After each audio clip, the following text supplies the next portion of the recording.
Good morning. मैं आपके सामने आज लाइब्रेरी एलिजिबिलिटी टेस्ट में आने वाले प्रश्न से संबंधित चर्चा करूंगा।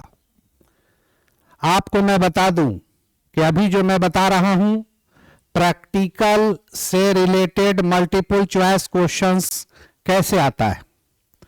आपको मैंने बताया क्लासिफिकेशन में, सीसी में, डीडीसी में किस किस तरह से प्रश्न पूछा जाता है मल्टीपल चॉइस क्वेश्चंस में प्रतियोगिता परीक्षा में।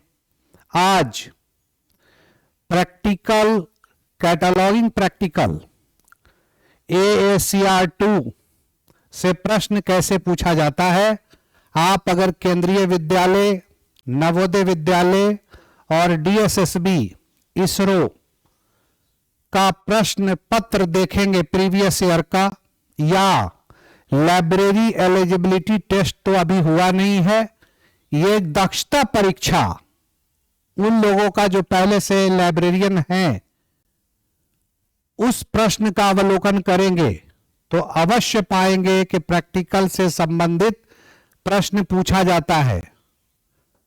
मैं 2-3 दिन के बाद पुनः आपके सामने आ रहा हूं, कारण सरस्वती पूजा था, विद्या का पूजा, और इस विद्या के बारे में आप और हम सब जानते हैं कि सभी धर्म में कहा गया है विद्या के बारे में। तो प्रैक्टिकल से रिलेटेड जो क्वेश्चंस पूछा जाता है तो पहले ये समझ लिया जाए कैटलॉग होता क्या है, कैटलॉगिंग किसे कहते हैं, और ACR 2 से रिलेटेड चूंकि ये 2 भाग में है, AACR 2 और CCC, जो मुख्यतः विश्वविद्यालय के पाठ्यक्रम में आप पढ़े होंगे, BLIS में, BLIS वाले के लिए भी उपयोगी है। सबसे पहला कि कैटलॉग मतलब a list of book in particular library. Catalogue बनाने की प्रक्रिया को कैटलॉगिंग कहते हैं। और AACR 2 में प्रश्न कैसे पूछा जा सकता है, ऑब्जेक्टिव, ये जरा देखते हैं। तो पहले तो हम सभी को याद रखना होगा कि AACR 1908 में आया था, ये सभी को याद रखना होगा। AACR के मतलब एंग्लो अमेरिकन कैटलॉगिंग रूल। उसके साथ ही आपको याद रखना होगा AACR 1, इसके लिए 1967 याद रखना होगा। AACR 2 याद रखना होगा 1978। इतनी बात आपको याद रखना होगा। साथ में आपको याद ये भी रखना होगा कि अभी ACR 2R को रिप्लेस करके RDA आ गया है और RDA 2010 में आया है। AACR 2 से प्रश्न कैसे पूछा जाता है, तो पूछा जाएगा कि AACR 2 में कुल कितने सेक्शंस हैं, how many sections, how many sections.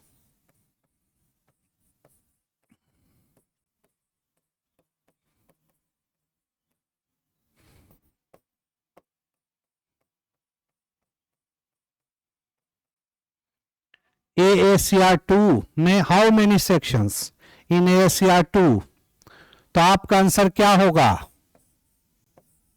8 section में। कितना सेक्शन है, 8 सेक्शन, ये आंसर होगा। लेकिन प्रैक्टिकली जब आप बनाइएगा, BLIS में आपने बनाया होगा, तो कुल 12 सेक्शन है। अब आप कहेंगे कौन सा सेक्शन, तो कहा कि कॉल नंबर जो आप लिखते हैं, आप जो फिजिकल डिस्क्रिप्शन एरिया देखते हैं, आप जो फर्स्ट स्टेटमेंट ऑफ रिस्पॉन्सिबिलिटी, आप सब्सिक्वेंट स्टेटमेंट ऑफ रिस्पॉन्सिबिलिटी, आप एक्सेशन नंबर, ये सारा का सारा सेक्शन है। इस तरह का 8 सेक्शंस होता है किसमें, AACR 2 में। और अगर ये नहीं पूछा गया कि how many level in AACR 2, AACR 2 में कितना लेवल है, हाउ मेनी लेवल, ये सब क्वेश्चन आता है।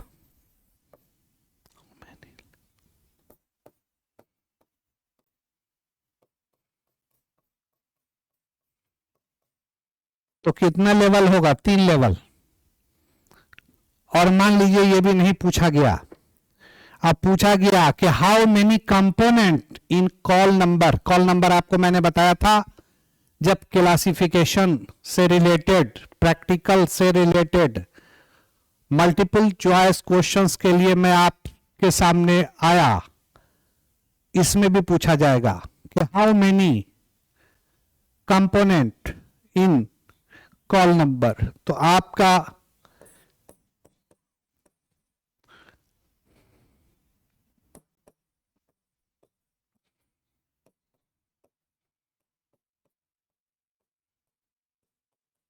कंपोनेंट्स के मतलब होता है अवयव, तो यहां आंसर कितना होगा?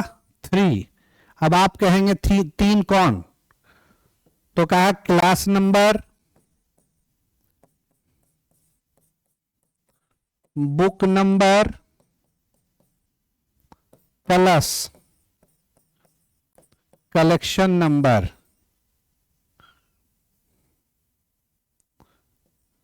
कलेक्शन नंबर, इसके मतलब क्या हो गया? Call number.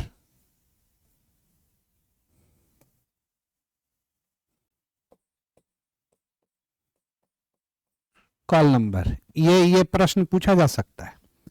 इसके अलावा क्या क्वेश्चन पूछा जाता है?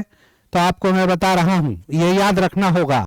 जब आप BLIS वाले और गौर से देखेंगे, जो BLIS के छात्र इसमें जुड़े हुए हैं वो और अच्छे से देखेंगे, और लाइब्रेरी एलिजिबिलिटी टेस्ट वाले भी बहुत अच्छे ढंग से देखेंगे।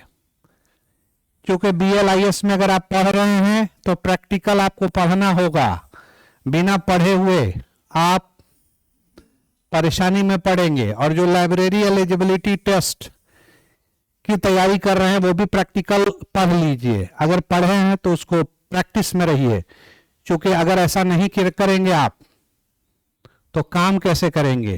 कहीं आपको नौकरी के बाद कैटलॉगिंग करना पड़ेगा। तो पहले ये समझ लीजिए इसको क्या कहते हैं? Vertical line. इसको क्या कहते हैं? फर्स्ट इंडेंशन। इसको क्या कहते हैं? सेकंड इंडेंशन। और यहां पर इमेजिनरी लाइन होता है, इमेजिनरी लाइन यानी काल्पनिक रेखा, इसको क्या कहेंगे? Imaginary line.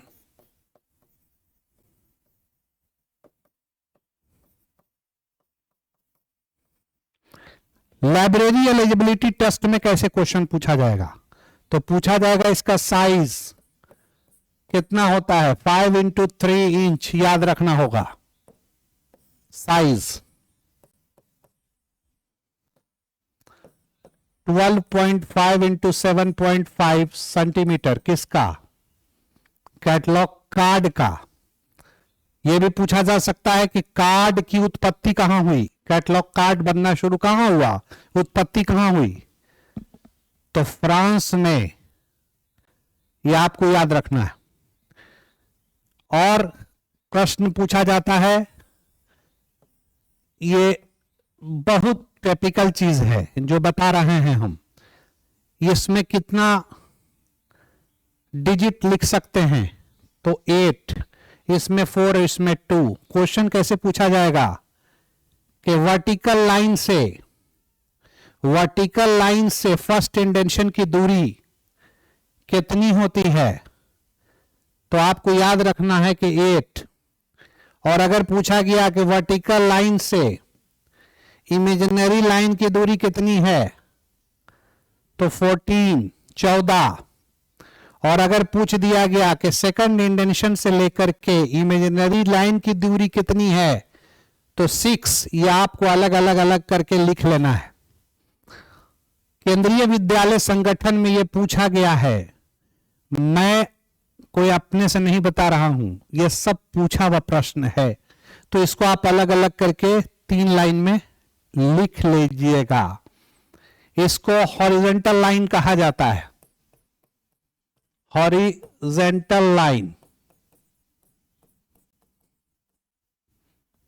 ये मेन है जो, और ये मेन है आपको जो पूछा जाता है। अब जरा पंक्चुएशन मार्क पर ध्यान देते हैं। ये भी प्रश्न पूछा गया था 2018 और 15 का केवीएस उठा करके देखिए, केंद्रीय विद्यालय संगठन। वैसा ही लाइब्रेरी एलिजिबिलिटी टेस्ट में भी आएगा।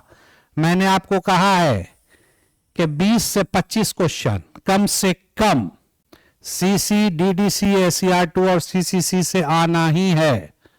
और इस पे अगर आपने प्रैक्टिकल पे पकड़ बना लिया तो समझिए कि आप सेमीफाइनल क्वालिफाई कर गए।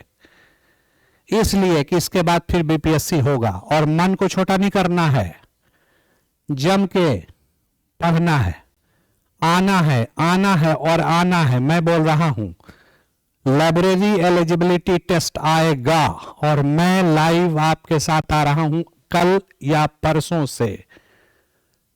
हार्डली परसों मानिए, उम्मीद है कल ही से। तो लाइव में जरूर देखिएगा। बीएलआईएस वाले के लिए अलग, लाइब्रेरी एलिजिबिलिटी टेस्ट वाले के लिए अलग। लाइब्रेरी एलिजिबिलिटी टेस्ट वाले भी बीएलआईएस का देख लीजिएगा। यहां पर कॉल नंबर लिखा जाता है, कॉल नंबर लिखा जाता है। यह किससे लिखा जाता है? पेंसिल से। यह भी एक प्रश्न पूछा गया कि कॉल नंबर पेंसिल से लिखा जाता है। प्रीवियस ईयर क्वेश्चन की बात कर रहे हैं। ये कौन सा लॉ को टच करता है? माथा घूम जाएगा, माथा, अगर आप कंसेप्ट से नहीं पढ़ेंगे। लेकिन अगर आप पढ़ेंगे कंसेप्ट के साथ तो आपका आंसर होगा फिफ्थ लॉ। फिफ्थ लॉ,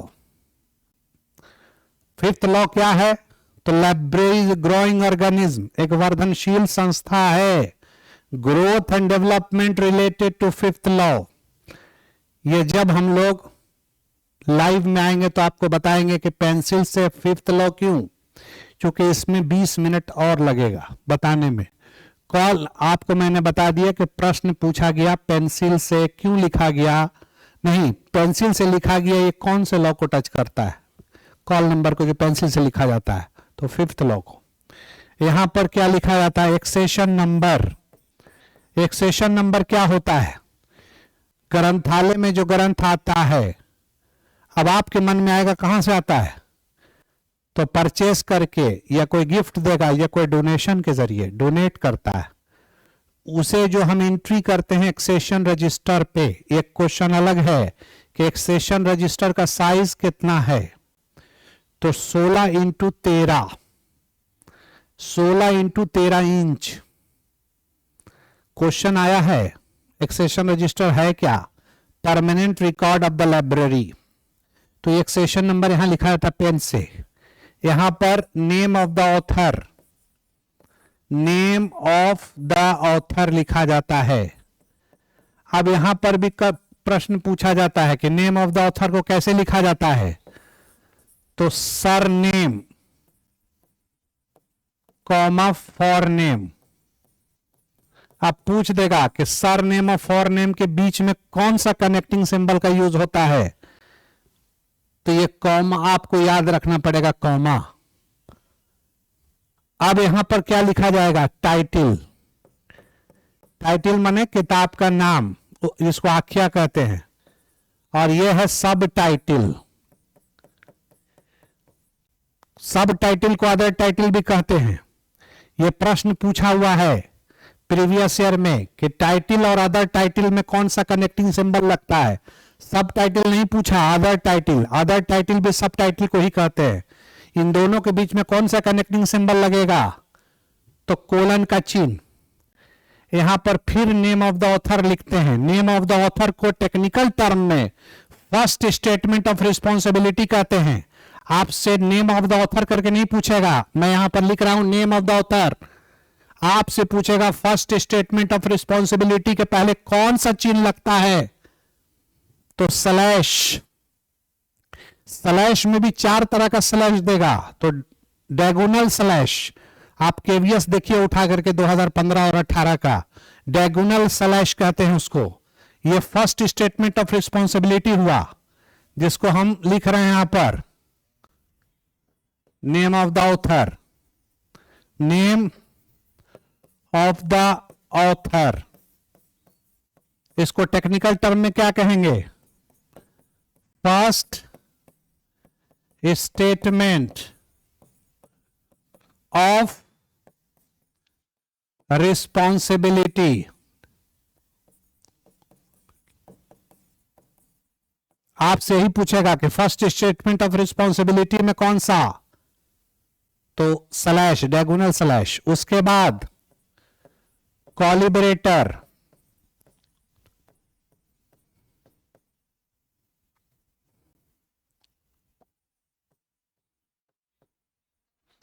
कॉलिबरेटर को क्या कहता है?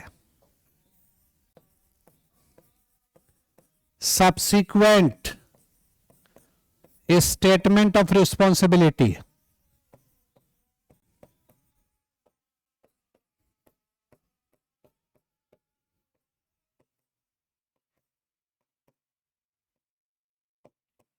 सब्सिक्वेंट स्टेटमेंट ऑफ रिस्पॉन्सिबिलिटी के लिए सेमीकोलन। कॉलिबरेटर कब? जब हम लोग BLIS में पढ़ाते हैं तो कॉलिबरेटर कहते हैं, लेकिन टेक्निकल टर्म में इसको सब्सिक्वेंट स्टेटमेंट ऑफ रिस्पॉन्सिबिलिटी के लिए कौन सा? सेमीकोलन। कॉलिबरेटर कौन हुआ? जिसमें टर लग गया, एडिटर, ट्रांसलेटर, कंपाइलर, इलस्ट्रेटर, रिवाइजर, कुछ भी दे दे, आप आंख बंद के सेमीकोलन लगाएंगे और आपको ही याद रखना होगा कि सेमीकोलन के लिए subsequent responsibility, subsequent statement of responsibility है, कॉलिबरेटर को कहा जाता है। यह क्वेश्चन आता है। उसके बाद dot space, if any addition पूछा जा सकता है। एडिशन के पहले कौन सा कनेक्टिंग सिंबल लगेगा? तो डॉट स्पेस याद रखना है। Dot space, place of publication,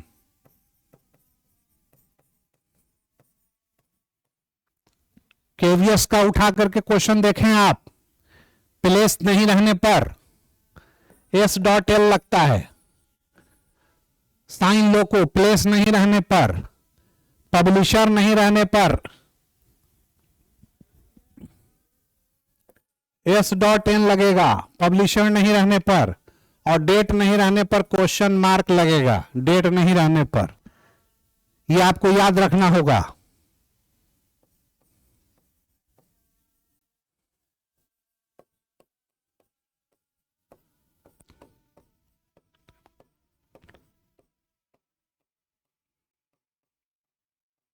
date का मतलब यहां डेट नहीं है, ईयर ऑफ पब्लिकेशन है। और क्वेश्चन आया है, इसरो में आया, इसरो में, इसरो का जब टेस्ट लिया जा रहा था, किस चीज के लिए? इंफॉर्मेशन साइंटिस्ट के पोस्ट के लिए। उसका मिनिमम क्राइटेरिया क्या होता है? एजुकेशनल क्वालिफिकेशन क्या पूछा जाता है? आइदर MSc या BSc प्लस BLIS या MLIS। तो उसमें पूछा था कि डेट के पहले कौन सा, तो कॉमा, डेट मतलब ईयर ऑफ पब्लिकेशन, मैं पुनः बोल रहा हूं, और डेट के बाद डाउट। यहां पर number of pages, number of pages, यहां size of the book in CM, CM माने चीफ मिनिस्टर नहीं, सेंटीमीटर। और यहां साइज के लिए कौन सा चिन्ह? तो याद रखना होगा कि साइज के लिए भी सेमीकोलन लगेगा। अगर इलस्ट्रेशन होगा, अगर इलस्ट्रेशन होगा तो कोलन लगेगा ILL के साथ। अगर कलर प्लेट होगा, जैसे 30 कलर प्लेट है, 30 कलर प्लेट है,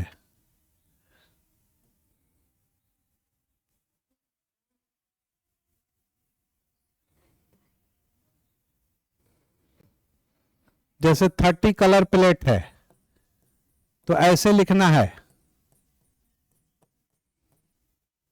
और उसके पहले कोलन लगेगा। याद रखना पड़ेगा ये सब चीज। उसके बाद यहां ISBN है, ISBN, ISBN का फुल फॉर्म भी याद रखना है कि ISBN का फुल फॉर्म क्या है।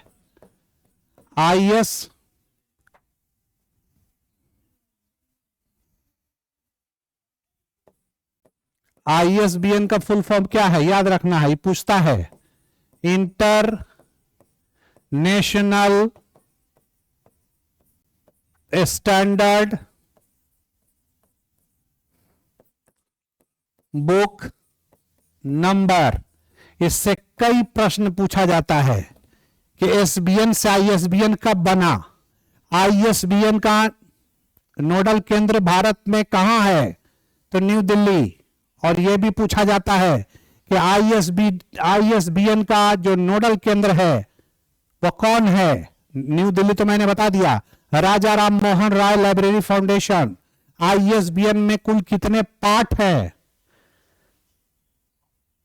उसमें कुल कितने हाइफन लगते हैं, उसमें चेक डिजिट किसे कहा जाता है, ये सारी चीज को आपको जानना पड़ेगा। आईएसबीएन का अलग से मैं क्लास ले लूंगा आपका, आईएसबीएन और आईएसएसएन का। आईएसबीएन भारत में 10 डिजिट से 13 डिजिट कब हुआ, तो आपको याद रखना होगा कि 1 जनवरी 2007 में और 31 दिसंबर 2006 तक 10 डिजिट था। ये सारी चीज याद रखना होगा। उसी तरह से यहां पर ट्रेसिंग एरिया होगा। ट्रेसिंग एरिया का यूज किसके काम के लिए होता है, तो एडेड एंट्री के लिए। एडेड एंट्री किसको कहते हैं, तो अदर देन मेन एंट्री। ये मेन एंट्री का क्या है, फॉर्मूला है। ये मेन एंट्री जो ACR2 का बनता है इसी से बनेगा। ये खास करके BLIS वाले भी देख लीजिए, आपको जो पेपर 8th है या 7th है या 6th है, जो भी है आपके कोर्स में, चाहे आप मौलाना मजहरुल हक से हो, चाहे आप नालंदा से हो, चाहे आप इग्नू से हो, चाहे आप सुभारती यूनिवर्सिटी से, किसी भी यूनिवर्सिटी से आप हो, तो सभी को पढ़ना होगा ACR2। और अगर आपने पढ़ा है तो उसको दोहरा लेना है, क्योंकि इसी ACR2 पर मशीन रीडेबल कैटलॉग पर भी काम करेंगे आप। अगर आपको अगर ACR2 नहीं आएगा तो आप मशीन रीडेबल कैटलॉग पर यानी मार्क 21 पे काम नहीं कर सकते हैं।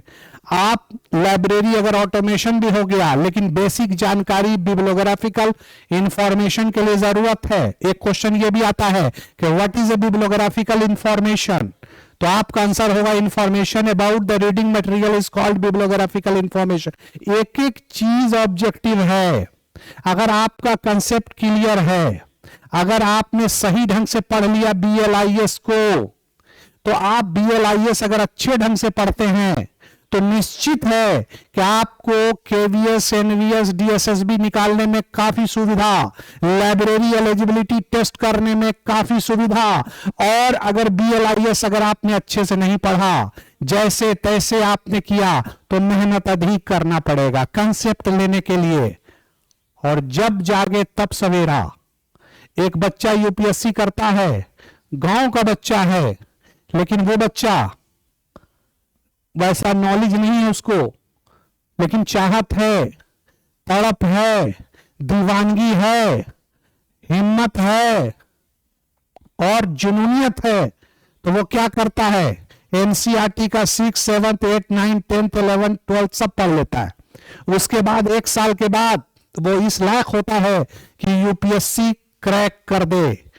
तो आप तो BLIS अगर नहीं भी पढ़ा है तो कोई बात नहीं है, उसको खूब अच्छे से पढ़ लीजिए, अच्छे ढंग से पढ़ लीजिए। अगर आपने BLIS को अच्छे ढंग से पढ़ लिया तो आपको इंफॉर्मेशन साइंटिस्ट बनना, आपको इंफॉर्मेशन एनालिसिस्ट बनना, आपको नॉलेज मैनेजर बनना, और आपको कहीं यूनिवर्सिटी लेवल तक जाने में, नेट करने में भी सुविधा होगा।